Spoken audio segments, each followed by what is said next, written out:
Salut la famille, j'espère que vous allez bien, que vous avez passé une bonne matinée, puisque là, ce mercredi 30 juin, 30 mai, pardon, excusez-moi, mai ou juin? Ouais, 30 mai, excusez-moi, qu'est-ce que je raconte? Donc voilà, on va faire un petit débrief des dernières infos, des dernières rumeurs aussi, puisqu'il y a beaucoup de choses qui sont parues ces derniers jours, des informations aussi officielles, comme le verdict du fair play financier vis-à-vis du Paris Saint-Germain, qui aura lieu donc le 8 juin, donc veille du mercato, histoire de nous donner une bonne nouvelle juste avant de commencer notre mercato. Donc comme d'habitude, je vais commencer par vous saluer. Donc salut Christophe, salut Damien, j'espère que tu vas bien. Voilà, salut Ben, coucou à toi. Donc voilà, je vais attendre que vous arriviez, on va en discuter un petit peu. Je le fais en après-midi, en début d'après-midi, juste comme ça, je pourrais peut-être réussir à lire un maximum de questions. Salut Joachim, salut Frédéric. Je vois que vous arrivez. Salut Ryan, comment tu vas frérot? Donc voilà, je vois que vous arrivez. Donc on va commencer un petit peu à débriefer. Donc salut Jean-Pierre, comment vas-tu? Salut Matt, toujours là mon poteau. Voilà, ça fait plaisir de te voir. Ça fait plaisir de vous voir. Donc salut Sébastien. Salut Michael. Donc voilà, on va essayer de faire bref. On va pas essayer de polémiquer pendant une heure. Hein. J'aimerais bien faire des lives un petit peu plus courts. Donc éviter les monologues aussi. On va essayer de faire ça simple. Albert, salut à toi. Salut Dadou. Voilà, je vois que vous arrivez. Salut, Quentin. Voilà, Quentin, c'est plus facile. Salut Mister Michael. Salut Chris, salut Chris. Donc voilà, on va déjà, première chose, comme je le disais juste avant, pour ceux qui viennent d'arriver, première information officielle, la date du rapport du fair play financier au sujet du Paris Saint-Germain, qui aura lieu donc le 8 juin. Donc date juste avant l'ouverture du mercato qui aura lieu le 9. Donc voilà, on en saura plus évidemment pour notre mercato à ce moment-là, savoir qu'est-ce qui va se passer. Est-ce qu'on va avoir une simple amende? Et ça, ce serait vraiment le kiff. Ou est-ce que on va être pénalisé au point que on ne pourra pas, on va avoir pas une pénalité, mais on va dire une limite sur tout simplement sur notre montant de transfert hors vente pour cet été. Ce qui dessinera principalement évidemment tout le mercato parisien. Salut Mickaël, je suis en direct de l'hôpital des armées de Toulon, j'adore te suivre et regarde ta vidéo même en décalé. Merci à toi Mickaël, merci beaucoup du soutien, ça fait vraiment plaisir et voilà, merci à toi, merci à tous, même merci à tous ceux qui sont là encore une fois, merci à toute la famille. Voilà, ça fait vraiment plaisir de vous voir à chaque fois en nombre. J'essaye de faire au mieux pour que le concept du live soit le plus intéressant possible, avoir une analyse être le moins supporter possible, être le plus objectif possible. Oui Cyril, le mercato commence le 9 juin et le verdict pour le fair play financier tombe le 8 juin, donc une journée avant, à la veille. Donc voilà, je sais pas si c'est fait exprès, j'en sais rien. En tout cas, voilà, ça va dessiner vraiment notre mercato, ce fameux verdict du fair play financier. Jusqu'à présent, le Paris Saint-Germain, du moins Nasser, était plus que serein. Voilà, il l'a dit toute la saison parce que effectivement, c'est lui qui donne, il donne leur compte, il montre effectivement qu'ils ont pas de blanche. Donc c'est d'ailleurs pour ça la sortie de Nasser dernièrement qui expliquait que ce serait pas normal qu'on soit pénalisé parce que il estime que tout est en règle, tout est aux normes, qu'ils ont rien trouvé. Le fair play financier, l'UEFA cherche absolument à pénaliser le Paris Saint-Germain pour ne pas qu'il fasse comme la saison dernière, c'est-à-dire recruter les meilleurs joueurs du monde, parce que c'est ça en gros ce qui s'est passé l'année dernière. C'est même si Mbappé n'était pas considéré comme le meilleur joueur du monde, il était considéré comme le plus grand talent actuel au monde, et c'est vrai, c'est une vérité, ça s'est encore confirmé cette saison. Donc voilà, ils veulent empêcher le Paris Saint-Germain de faire un peu ce qu'ils veulent.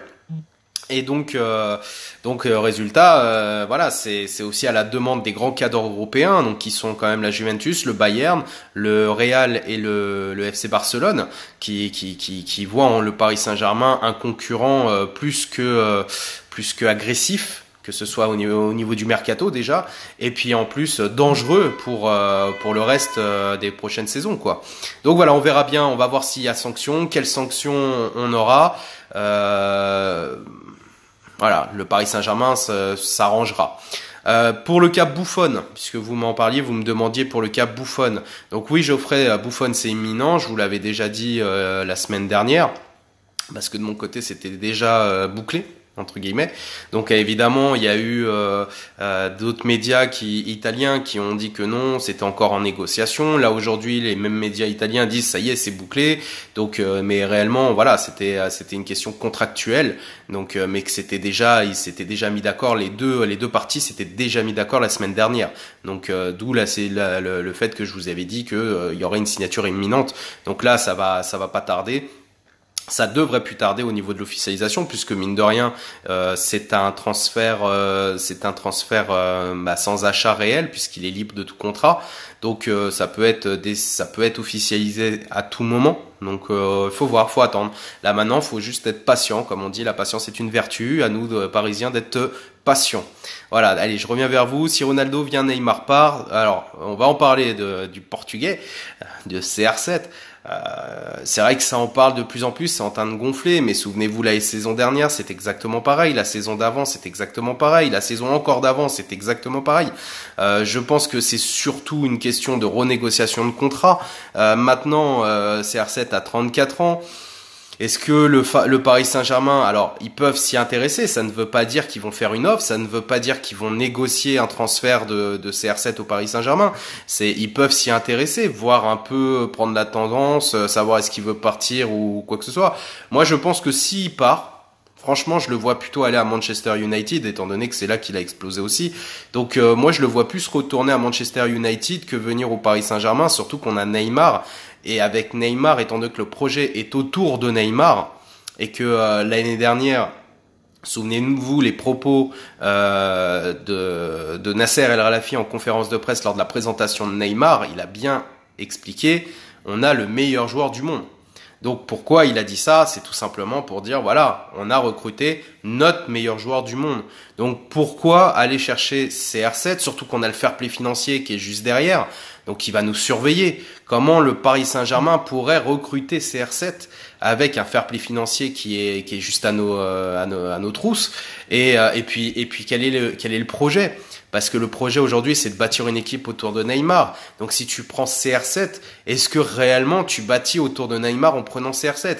Tu peux me dire oui, vous pouvez me dire oui, dans le sens où avec Neymar et CR7, ça mettrait le feu. Oui, mais Neymar en venant au Paris Saint-Germain, son objectif c'est de gagner la Ligue des Champions avec le Paris Saint-Germain et d'être la star du Paris Saint-Germain.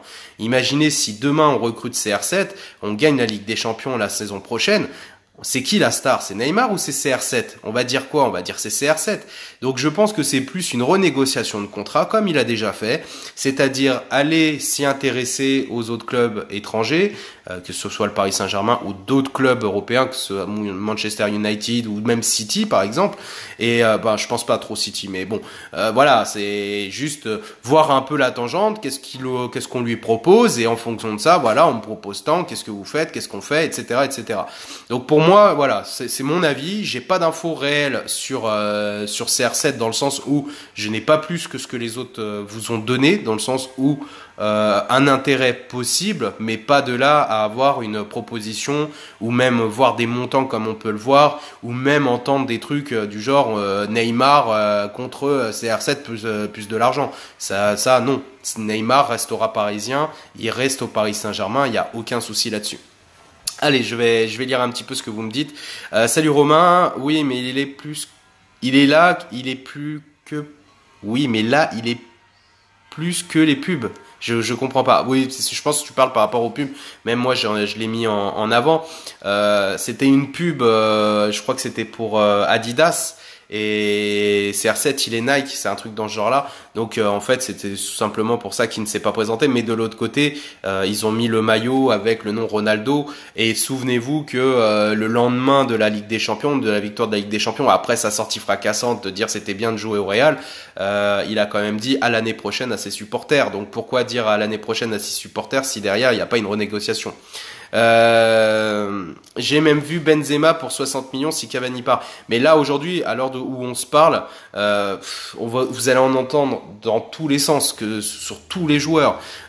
Faut faire très très attention. C'est le mercato, vous savez comment ça se passe. Le mercato, c'est le pain béni de tous les médias, de tous les journalistes, de tous les sites internet qui ont besoin de clics pour gagner de l'argent, et tout est bon pour vous faire cliquer, pour vous faire lire des fois des articles qui sont vides, mais qui ont rien, qui ont pas d'infos, qui ont rien, qui se basent juste sur des suppositions ou des théories, mais en rien il y a quelque chose, quoi. Il y a pas d'information. Faut faire très très attention avec le mercato.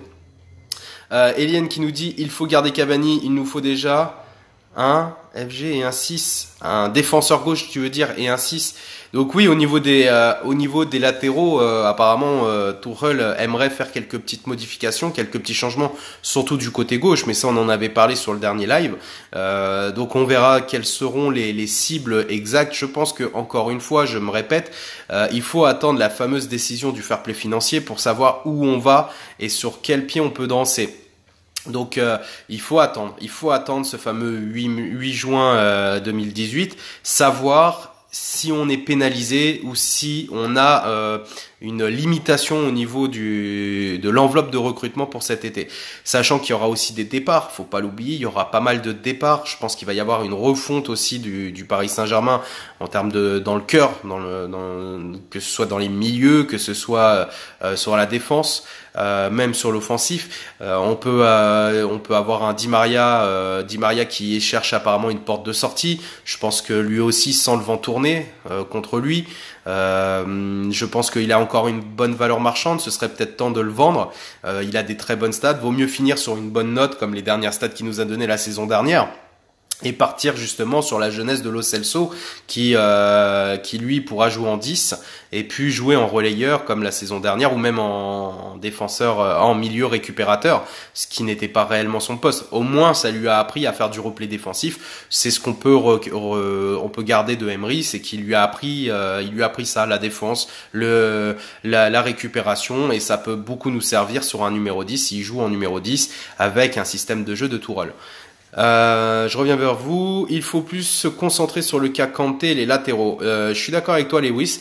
Je pense que, encore une fois, on attend le fair play financier, savoir combien on aura. S'il y a un gros coup qui doit se faire, il y en aura qu'un, je pense. Je pense pas qu'il y en aura 50. Le cas Lewandowski, c'est pareil, on en parle de plus en plus. Lewandowski qui vient d'annoncer officiellement au Bayern de Munich qui voulait partir pour un nouveau défi. On sait aussi que son agent, c'est Pini Zahavi qui travaille en étroite collaboration avec le Paris Saint-Germain. Donc évidemment, il peut y avoir des possibilités là-dessus. Maintenant, de là vous dire il va venir et Cavani s'en va, on en est très très loin à l'heure actuelle. Le cas de Cavani, il est plus vers le Paris Saint-Germain que vers une porte de sortie.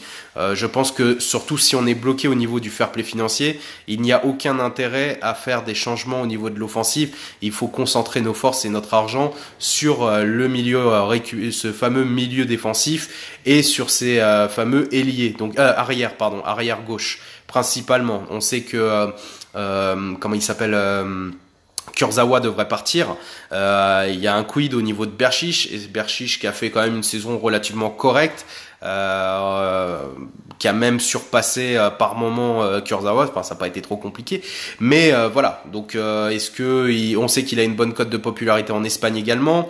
On a aussi le retour de Ressé et de Krikoviak qui a déclaré dernièrement qu'il souhaitait revenir au Paris Saint-Germain et s'imposer en tant que titulaire, ce qui me paraît un peu difficile, surtout si on recrute évidemment un numéro 6 d'envergure, donc un Kanté par exemple. Je sais que c'est vraiment la priorité au Paris Saint-Germain, c'est de faire un gros coup Made in France, Kanté, ça en est un. Donc voilà, surtout qu'il y a la Coupe du Monde qui arrive. Kanté peut nous faire une très grosse Coupe du Monde. Donc voilà, tout va dépendre de tous ces éléments-là. Et pourquoi pas mettre Marquinhos en sentinelle? Lui, c'est un guerrier. C'est un guerrier, certes. Après, est-ce que faire des changements de poste comme ça, est-ce que c'est intéressant? Je ne pense pas. Je pense que il faut beaucoup plus porté sur des joueurs de métier sur chaque poste. Tu ne peux pas aller gagner une Ligue des Champions avec des joueurs qui sont qui apprennent, on va dire entre guillemets, le poste sur une saison. C'est bien pour dépanner sur certains matchs parce qu'il y a des blessures, parce qu'il y a eu des cartons rouges ou des cartons jaunes à répétition. Sur 1, 2 ou 3 matchs, tu peux faire ce genre de choses là dans la saison, mais de là à le mettre en tant que récupérateur tout au long de la saison, je ne pense pas. Je pense qu'il faut le garder en tant que défenseur central, et surtout qu'on n'a pas 50 des défenseurs centraux, on en a que 3. Donc après, il faut compter sur nos titis. Donc 3 pour 2 places, c'est juste. Normalement, c'est 4 pour 2 places. Donc si tu pars en plus à l'avenir avec Tourelle sur un système en 3-4-3, en 3-5-2, vous voyez, ça va être très très léger. 3 défenseurs pour toute une saison, ça va devenir très très léger. Kimpembe, je vois par exemple Bora qui me dit Kimpembe, il faut le laisser plus de temps de jeu. Ce qu'il faut savoir, c'est Kimpembe, il a eu plus de temps de jeu que Marquinhos la saison dernière, et il est pas très très loin de Thiago Silva. Il faudrait que je regarde à nouveau les stats. J'en avais parlé il y a pas longtemps, il y a quelques semaines sur un live. Kimpembe, il a bien joué quand même cette saison, hein, donc faut pas, même si on l'a pas vu sur les grands rendez-vous, on l'a vu. John, comment vas-tu mon ami? Merci pour tes lives, je kiffe. Merci à toi Cédric, merci beaucoup. Moi je l'ai toujours dit, Thiago Silva aurait sa place en 6, et avec un Kimpembe et Marquinhos derrière lui, ce serait la bonne pioche pour moi. Non, je suis pas d'accord. C'est Thiago Silva, ça reste notre défenseur central aujourd'hui le plus performant, faut le dire. Ça a été le plus performant cette saison. Non, je ne le vois pas autre que en défenseur central. Si on a des changements à faire, faut les faire avec des joueurs de métier, et pas avec du substitut entre guillemets, même si c'est des grands joueurs. Faut un numéro 6 de métier, faut un défenseur central de métier, faut des ailiers de métier, faut des arrières de métier. Voilà, et il faut des attaquants de métier. Regardez par exemple, je vous donne le cas de Mbappé. Mbappé sur les ailes, il est extraordinaire au Paris Saint-Germain, et à chaque fois qu'on l'a mis en pointe, ça a été un peu moins performant. Donc, et pourtant, il a été formé en pointe avec Monaco. Enfin, il a joué en pointe avec Monaco pendant une saison, je crois, ou du moins quand il était aussi en formation. Donc, et pourtant, au Paris Saint-Germain, on a vu que sur les côtés, il était beaucoup plus tranchant, beaucoup plus décisif en étant sur les côtés qu'en étant en attaquant de pointe. Donc voilà, c'est pas parce que vous voyez, avec seulement une saison entre guillemets où il a joué en pointe, ça n'a pas suffi à montrer quelque chose de cohérent et de décisif pour un joueur de la trempe de Mbappé. Donc qu'est-ce qu'il en serait d'un Thiago Silva en sentinelle, ou d'un Marquinhos? Non, c'est pas bon. Matt qui me dit Mbappé en pointe, il faut un joueur à côté de lui, il peut pas tout seul. Voilà, donc ce serait sur un système en 4-4-2, donc ça veut dire que tu mettrais Neymar en numéro 10, tu mettrais Cavani et Mbappé, à ce moment-là tu la jouerais comme ça. Voilà, là ça pourrait fonctionner, je pense. Mais tout seul en pointe sur un 4-3-3, vous avez bien vu que c'était pas folichon. Voilà. Salut Mister Hammer, ça fait longtemps que je t'ai pas vu, tiens. Check qui dit je regrette toujours le départ de Matuidi, il nous a manqué contre le Real. Ah ouais, non, mais Matuidi, ça a été la plus grosse perte de l'été dernier, parce que déjà je pense que le transfert avorté, et ça a été confirmé sur les dernières infos de Fabinho, sur les dernières interviews, il a bien confirmé qu'il devait partir au Paris Saint-Germain l'été dernier. C'est pour ça qu'on était très sûr, et que moi-même j'étais même un peu trop sûr de moi, mais voilà, ça devait vraiment se faire, et c'était aussi pour ça que Matuidi était parti la saison dernière. C'est parce qu'ils avaient l'accord du joueur, ils avaient l'accord du club de Monaco. Entre temps, il y a eu les négociations qui ont tardé, qui ont mis beaucoup de temps pour Mbappé, parce que c'est pas un transfert anodin, c'est un transfert à 180 millions. Donc voilà, ça a mis un peu de côté le cas Fabinho, mais le cas Fabinho était fait à la base la saison dernière. Finalement, ils en ont demandé plus, Enrique a refusé, ils ont bloqué le transfert. Résultat, aujourd'hui, Fabinho part pour 50 millions à Liverpool. Et bon, voilà, mais à la base, c'était lui qui devait venir remplacer Matuidi. C'était ça à la base, ce qui avait été réfléchi par la direction parisienne, et c'était très très bien réfléchi l'été dernier. Au résultat, on ne l'a pas fait. On s'est retrouvé avec un numéro 6 en moins. On s'est retrouvé avec Matuidi en moins. Et Matuidi, mine de rien, on peut dire ce qu'on veut, il était énorme, il était monstrueux, et on l'a senti le manque. Et je suis tout à fait d'accord avec toi. Salut à vous, Ludo et Merlich. Jordan Vidal qui nous dit avec toutes ces rumeurs, je suis perdu. Tu peux me dire les postes les plus sûrs et dis-moi ce qui est de l'intox aussi, s'il te plaît. Bah, c'est très difficile de dire voilà, ça c'est sûr, ça c'est sûr, ça c'est moins sûr. Pour ce qui est de l'intox, à l'heure où on se parle, au Lewandowski, pour l'instant, il y a rien. À l'heure où on se parle, pour l'instant, CR7, il y a rien. Donc voilà, c'est là où on en est, c'est qu'aujourd'hui on attend, enfin c'est même pas nous, c'est la direction parisienne attend ce fameux verdict du fair play financier pour commencer son mercato.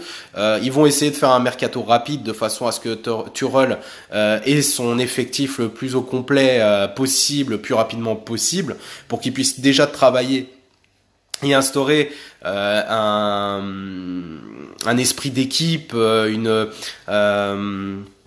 voilà ce qu'il a énoncé lors de sa dernière interview, de créer une osmose entre les joueurs et une mentalité de gagneur et une mentalité d'équipe, que ça joue tous les uns pour les autres. Donc voilà, il faut qu'on prenne Weigl cette saison, il coûte dans les 50 millions aussi. Oui, mais c'est pareil, ça encore. C'est si tu as la possibilité de faire un Kanté à 100 millions, je dis une bêtise, hein, je dis 100 millions peut-être, ça peut être plus. Donc je sais pas en fait, hein, on va le savoir rapidement, on va le savoir après.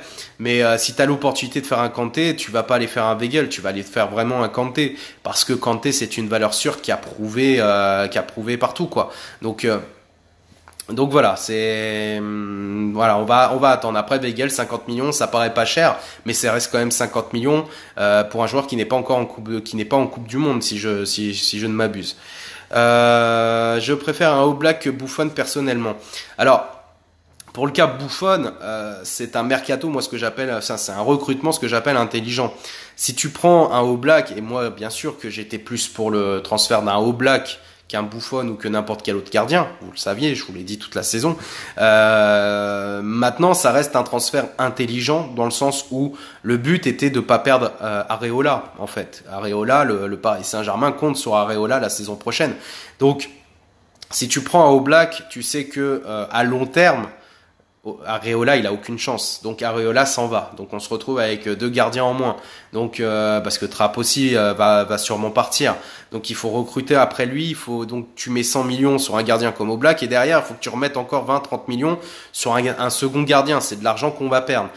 Buffon, sur le long terme, il ne fera pas d'ombre à Areola. Par contre, Buffon, ça reste l'un des meilleurs gardiens du monde encore actuellement malgré son âge.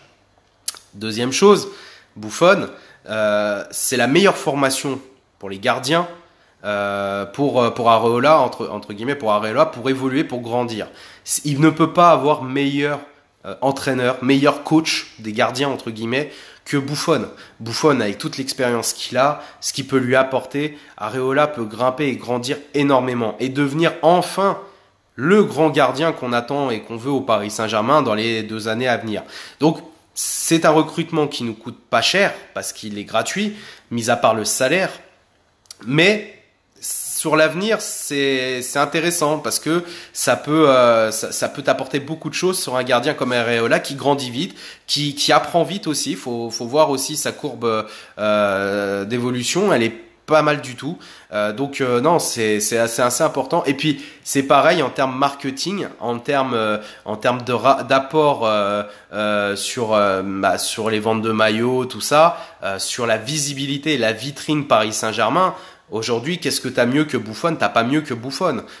T'as De Gea, Oblak, t'as Courtois, c'est des grands gardiens, c'est des excellents gardiens, Neuer, tout ça. Mais en termes de vitrine, Buffon, c'est le mythe italien. C'est le gardien mythique de l'Italie, l'un des meilleurs gardiens de la légende du football, quoi. C'est ça qu'on recrute. Donc, c'est intéressant, c'est très intéressant et c'est intelligent, voilà. Allez, je reviens vers vous. C'est mort pour Sandro, il va à Man U. Alors, c'est pareil, les transferts, vous savez comment ça se passe, c'est pas un seul club qui se met sur un seul joueur. Vous avez les joueurs qui vont avoir plusieurs offres, qui vont avoir plusieurs intérêts. Le Paris Saint-Germain s'est manifesté la saison dernière déjà, a montré son intérêt.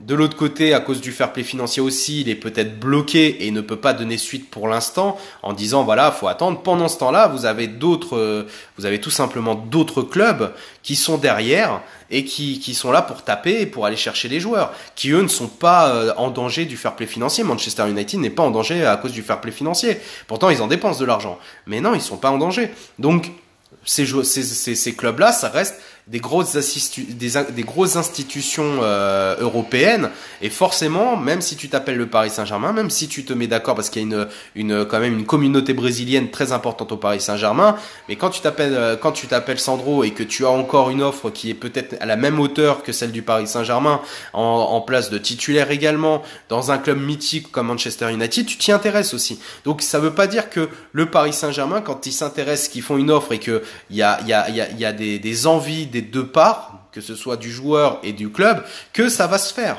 Tout simplement, Pépé avait envie de venir au Paris Saint-Germain. Pourtant, à la dernière minute, ça s'est pas fait. Vous avez Fabinho, il avait très envie de venir au Paris Saint-Germain. Pourtant, ça ne s'est pas fait. Donc Sandro, il avait peut-être très envie de venir au Paris Saint-Germain aussi. Pour l'instant, c'est pas fait. Mais à Man U, c'est pas fait non plus. Donc faut attendre. On sait pas. Ça se trouve, c'est autant le Paris Saint-Germain que Manchester United va se faire doubler par un autre club, par un Chelsea, par un City, par un autre club. On sait pas. On sait pas ce qui va se passer. Donc c'est le mercato. Faut savoir que le mercato, rien n'est sûr tant que rien n'est signé. Et ça, vous êtes. Je pense que depuis le temps que vous suivez des mercatos toutes les saisons, je pense que vous êtes très bien placé pour le savoir. Je n'ai pas besoin de vous l'apprendre. De l'Italie, mais même dans le monde footballistiquement, il est sur la pente descendante, mais son aura, son charisme ne change pas. Monsieur Buffon sera toujours Monsieur Buffon. Exactement. Cédric, en défenseur gauche, je veux me faire lyncher, mais je vois bien le petit jeune de Man U, Luke Shaw, tu en penses quoi? Il y en a plein, tu sais, franchement, quand on regarde nos arrières gauche, franchement, tu peux aller dans plein de clubs, il y en a plein qui pourraient prendre cette place-là, parce que ça reste notre point faible. Cette saison, ça a été notre point faible. Le côté gauche, regardez le nombre d'attaques qu'on a pris sur le côté gauche, c'était impressionnant. Le nombre de débordements qu'on a pris sur le côté gauche la saison dernière, c'était horrible. Donc, voilà.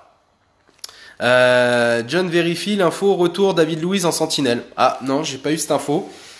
J'irai me renseigner, savoir si David Luiz pourrait refaire un retour au Paris Saint-Germain. Il était très aimé il avait une très bonne aura dans le vestiaire. Il était très apprécié du vestiaire aussi.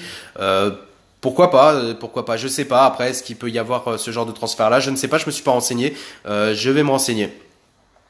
Et en allumant mon PC ce matin, j'ai vu que le PSG relancerait la piste Pavon. Tu peux te renseigner.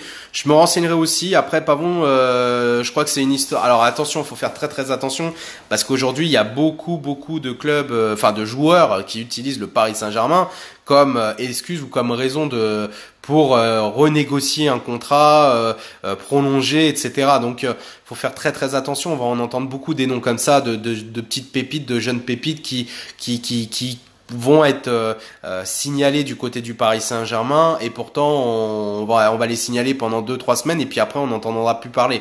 Donc faut faire très attention. Pour l'instant, moi j'ai pas eu ce nom-là non plus qui a été cité sur les informations que j'ai eues.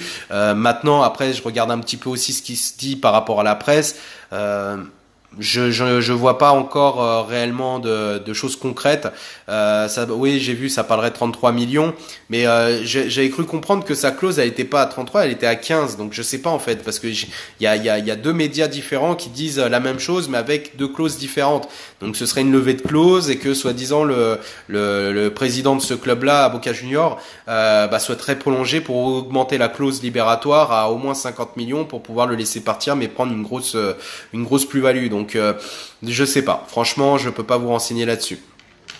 CR7, il utilise le PSG pour avoir un dernier gros contrat avec le Real. C'est possible, c'est tout à fait possible. Il l'a fait l'année dernière. L'année dernière un peu moins. Souvenez-vous, il avait fait un petit peu moins, mais il avait fait ce genre de déclaration du genre, je ne sais pas encore ce que l'avenir est fait. Tout va très vite dans le football. Souvenez-vous, la saison dernière, il avait fait, sauf que il a été un petit peu balayé par les dernières informations du Paris Saint-Germain avec Neymar. Donc ça avait pris une ampleur tellement tellement énorme et mondialement relayé que en fait l'affaire CR7 en prolongation de contrat avait été un petit peu atténuée par ça. Donc mais il l'avait fait l'année dernière, souvenez-vous, il l'avait fait. On en parlait aussi de CR7 au PSG et ça c'est tous les ans. Salut Mohamed. Higuaín avec Buffon. Non, je pense pas. Je pense que Cavani va rester et pour l'instant, c'est sur les dernières tendances. Cavani reste au Paris Saint-Germain la saison prochaine. Nasser l'a confirmé aussi. Souvenez-vous, Nasser a dit que Cavani allait rester la saison prochaine. Et Nasser, c'est pas le genre de président qui ment. Voilà, regardez un peu ce qu'il dit quand il dit en plein milieu de mercato, le mercato parisien, il y aura plus de départ, il y aura plus d'arrivées, peut-être des départs mais plus d'arrivées. C'est souvent ce qui se passe. Il y a pas il ment pas en fait, il ment très rarement. Voilà. Salut, pourquoi pas recruter du Gary MDR? Ouais, pourquoi? Bref. Rabiot, son avenir au PSG. Bah Rabiot, comme je vous l'ai indiqué sur un de mes posts là hier, la dernière info qu'on m'a donnée, c'est qu'il y avait rien qui avait bougé au niveau de la direction, que une prolongation cet été était toujours en cours. Voilà, qu'il n'y avait pas encore au niveau de la direction, il n'y avait pas de question de départ de Rabiot du Paris Saint-Germain, qui aurait une prolongation de 3-4 ans et avec une nette revalorisation salariale. Voilà les dernières infos qu'on m'a données. Évidemment, c'est le mercato, vous savez comment ça se passe. Il suffit qu'un grand club se présente avec un gros contrat à la clé et une grosse offre de transfert et on n'est pas à l'abri d'un départ non plus. Donc voilà, c'est pour l'instant à l'heure où on se parle, là, à l'heure où je vous parle, c'est-à-dire au mercredi 30 juin, on en est à une prolongation de Rabiot en vue. Pour Dybala, encore une fois, comme je me répète sur tous les lives, Dybala, c'est une prise de contact. Donc encore une fois, ça ne veut pas dire que ça va signer. Je pense que c'est plus une prise de contact pour l'après Cavani. Je pense que c'est le genre de joueurs qui veulent recruter pour l'après Cavani. Maintenant, encore une fois, vous savez comment ça se passe, on est en plein mercato d'été, Dybala peut aussi partir dès cet été et il peut partir dans un club comme le Real où on sait que déjà au mois de décembre, il était très très très proche de signer justement au Real. Donc le Real peut réactiver aussi ce transfert entre guillemets et puis le faire. Donc ça veut pas dire que c'est pas parce qu'il y a une prise de contact que ça veut dire que ça va signer. Donc voilà. S'il n'y avait pas le fair play financier, on est d'accord que Nasser se battrait sur Mohamed Salah en plus de la communauté arabe. Vous dire oui, s'il n'y avait pas eu ça, est-ce que ça se ferait? Je sais pas, ça dépend. Je peux pas penser à leur place. Vous dire oui, ils vont prendre Mohamed Salah parce qu'on n'a pas de fair play financier, parce qu'on est tranquille. Je sais pas. Non, je sais pas. Je peux pas vous dire oui, sûr à 100%. Maintenant, ce qu'on peut savoir, c'est que Mohamed Salah, il l'a confirmé juste avant la finale de la Ligue des Champions, qui serait à Liverpool la saison prochaine. Liverpool est en train de bâtir une très très grosse équipe pour la saison prochaine aussi. Ils ont été en finale de Ligue des Champions, ce n'est pas rien. Et c'est pas dans leur intérêt de vendre leurs meilleurs joueurs non plus. Et quand on voit les performances qu'il fait là-bas, quand tu es heureux, que tu as un public qui t'aime, que tu es bien payé, que tu fais une finale de Ligue des Champions, pourquoi aller chercher ailleurs? Tu restes où tu es, et Mohamed Salah l'a dit, il reste à Liverpool. Donc même si vous en avez souhaité de Mohamed Salah, n'y pensez pas, ça se fera pas cet été. Même si on n'avait pas de fair play financier, ça ne se ferait pas cet été, je ne pense pas. Salut à toi, Mickaël, comment tu vas? Tu penses qu'il va y avoir combien d'arrivées? C'est très difficile à savoir. Je pense qu'il va y avoir un milieu récupérateur, il va y avoir un gardien, donc Buffon, un arrière gauche minimum, si ce n'est deux, et peut-être je sais pas, peut-être deux, ça ferait 4, ouais, peut-être. Je pense qu'il y aurait 4 arrivées, je pense 4 voire 5 grands max si on fait des doublements de poste avec un défenseur central, puisqu'il faut quand même un défenseur central en plus. Je pense qu'il va y avoir entre 4 et 5 recrutements et il va y avoir autant de départs. Mbappé restera ou pas par rapport au fair play financier? Évidemment qu'Mbappé restera au Paris Saint-Germain, il n'y a aucun souci là-dessus. Ne lisez pas les bêtises de certains sites, parce que j'ai même pas envie de dire médias, parce que j'ai pas vu de médias réels, de grands médias réels le dire. J'ai vu surtout des petits sites, des sites, c'est même pas des petits sites, c'est des grands sites de relayage d'informations qui font beaucoup de posts à putaclic. Voilà. Je pense que j'ai fait le tour. Si vous avez des questions, allez-y, puis on va terminer là-dessus, parce que je crois que j'ai fait le tour là-dessus. Clément qui nous dit salut John, ça va, il faut un 6 donc Kanté et un DG donc Sandro, pas besoin de plus, l'équipe là est faire confiance à nos titis. Et pour finir, continue comme ça, John. Tu es très fort. Merci beaucoup. Merci à toi. Franchement, merci. Alors, je suis d'accord avec toi, Clément. Je suis assez d'accord avec toi. Il nous faut il n'y a pas besoin de faire une grosse révolution au niveau du mercato. Encore une fois, moi, je pense qu'un défenseur central supplémentaire pour jouer. Alors, moi, je vous l'avais dit, je vous avais parlé de Bonucci dans le sens où c'est un nom qui m'a été évoqué. Il n'y a pas encore, je n'ai toujours pas eu de confirmation sur ce joueur, sur Bonucci. Maintenant, je pense que si j'étais le Paris Saint-Germain, je recruterais peut-être un petit jeune qui a besoin de se faire former, qui ne fera pas d'ombre à Kipembe, qui ne fera pas bon non plus à Marquinhos et qui laissera finir sa carrière à Thiago Silva, qui jouera dans une sorte de rotation, qui fera pas beaucoup de matchs, mais qui en fera un petit peu. Donc voilà, c'est un défenseur central pour moi, un arrière gauche. Je pense que Berchiche peut continuer la saison prochaine. Je vois pas pourquoi il pourrait pas continuer. Il est très bien intégré dans le vestiaire parisien. Il est très apprécié aussi de tout le monde. Donc il fait pas de vagues, il fait pas de mauvaises sorties ou quoi que ce soit. Donc voilà, moi je garderais peut-être Berchiche au moins une saison de plus avant de le revendre. Et puis derrière, un gardien évidemment et une sentinelle. Voilà. Et on a exactement Nénès, on a aussi le jeune Wea pour l'attaque si jamais on a Liverpool. Si on a Di Maria et Pastore qui s'en vont cet été, on aura de quoi le remplacer déjà au Paris Saint-Germain. Voilà, donc sur ce, je pense que je vais vous laisser là. Voilà, c'était un petit live pour faire un petit rappel de toutes les dernières infos. Je vous rappelle que le verdict du fair play financier officiel sera rendu le 8 juin, donc la veille du mercato, le 9 juin en France. Donc voilà. Sur ce, n'hésitez pas à venir vous abonner sur la chaîne YouTube, que je vais mettre la vidéo aussi dessus. Donc n'hésitez pas à venir vous abonner à la chaîne YouTube, de mettre un petit pouce histoire de me pousser un petit peu. Et puis on fera un live très très rapidement dès que j'aurai d'autres infos. Quid de Guedes, comme je vous l'ai dit, Guedes pour l'instant il est plus parti pour rester en Espagne. Il peut y avoir une renégociation, une négociation entre guillemets de transfert. Pour l'instant, je pense que le Paris Saint-Germain attend de savoir exactement où ils en sont au niveau du fair play financier avant de prendre ce genre de décision-là. Et aussi, ils attendent aussi de voir la Coupe du Monde, comment va jouer le joueur. Est-ce qu'il vaut mieux le garder pour l'avenir ou est-ce qu'on peut le vendre? Enfin voilà, je pense que tout va se décider après la Coupe du Monde pour Guedes.